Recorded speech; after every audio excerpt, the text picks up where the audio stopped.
In this video, we're given the function f of x equals x squared over the domain x bigger than or equal to 0, and we are to figure out what f inverse of 4 is. First of all, let me talk about why the domain is restricted. It turns out a function can only have an inverse function in the first place if the original function is what's called one-to-one. If you were to graph the function f of x equals x squared, you would get something like this. This is a crude graph, but it works.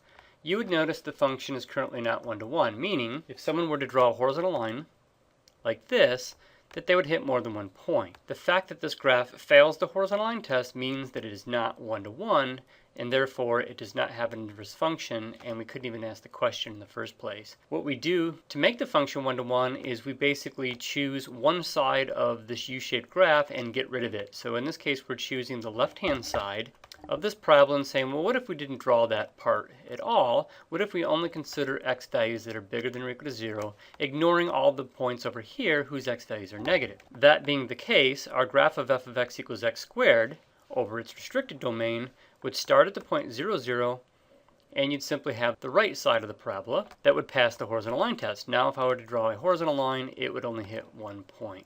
So that's the meaning of this restricted domain here. What I'm going to do is I'm going to actually evaluate f inverse of 4 without actually finding the inverse equation. So it turns out that if 4 is the input into the inverse, then 4 must be the output of the original function f, and also whatever the output is of f inverse must be the input into f. So to translate inverse notation into what was given, the function f, you can think of it as I'm switching the values of the inputs and the outputs. So what this says is that for my problem, because 4 is the input into f inverse, I must consider it as the output of f of x. So I'll take the function f of x equals x squared. I notice that this is the notation for the output of this function, and here we're saying that we want the output to be 4. In function notation, the number inside the parentheses is the input, and the number outside the parentheses is the output. So I'm going to replace the output notation f of x with the number 4, and that leaves me with the equation 4 equals x squared. Now to solve for x, normally you would have a problem like this, and when you took the square root of both sides, you may have had somebody tell you that you need to put a plus or minus here to consider that there's actually two answers. One of the answers would be the positive square root of 4, the other the negative square root of 4. So under normal circumstances, you would say that x is equal to both plus the square root of 4, and remember the square root of 4 is 2, so you can think of this as plus 2, and also consider the negative case negative 2.